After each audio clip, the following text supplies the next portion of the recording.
Imagine a samurai addicted to distraction, a warrior who can master the sword, but not his own mind. Unimaginable, right? That's the world we live in now. Most men don't fight with blades. They fight with dopamine, endless scrolling, quick hits, constant noise. But the samurai had a rule. He who conquers himself is the mightiest warrior. So ask yourself, are you the master of your urges or their servant? In the next few minutes, you'll learn why your brain craves quick relief and how samurai wisdom can rewire it. You'll see how ancient disciplines and modern urge surfing align perfectly with what neuroscience now proves about dopamine, cortisol, and habit loops.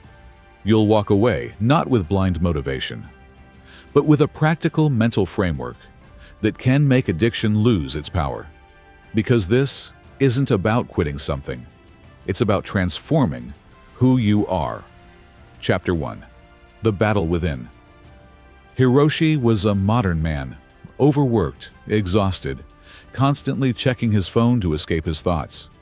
Each scroll gave him a tiny jolt of dopamine, the same burst a gambler feels pulling the lever.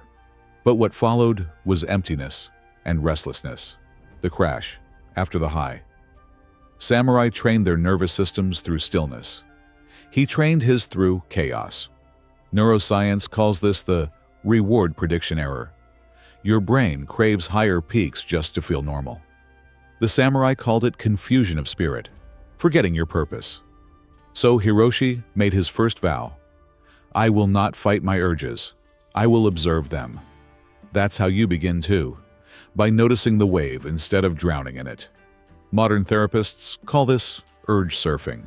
You breathe, you watch, and within about 90 seconds, the craving begins to fade. The wave always breaks. Try it now. Breathe in for 4. Hold for 4. Breathe out for 6.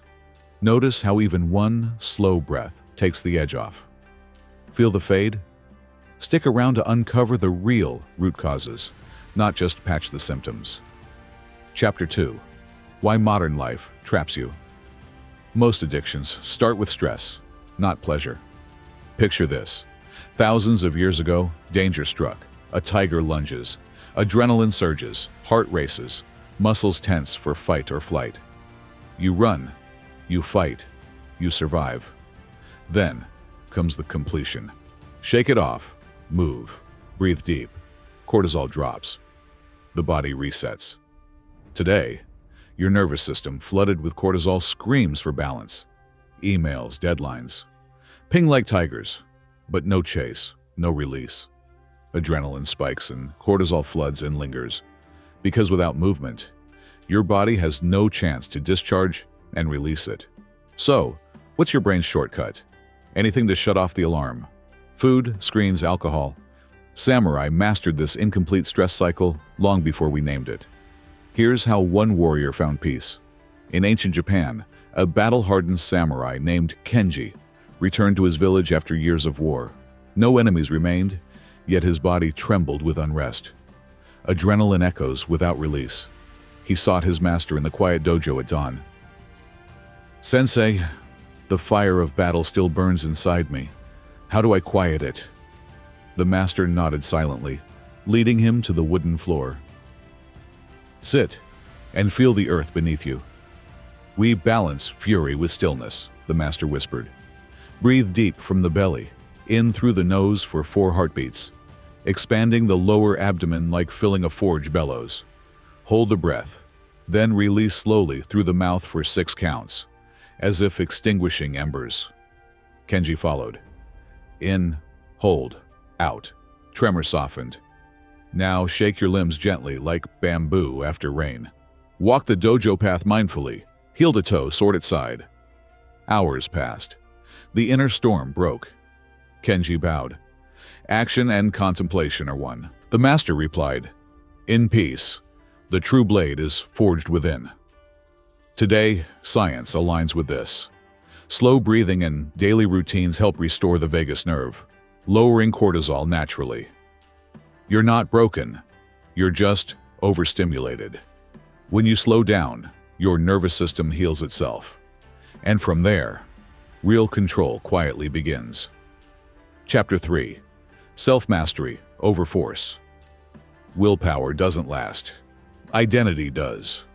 You won't quit the addiction by forcing yourself to be strong.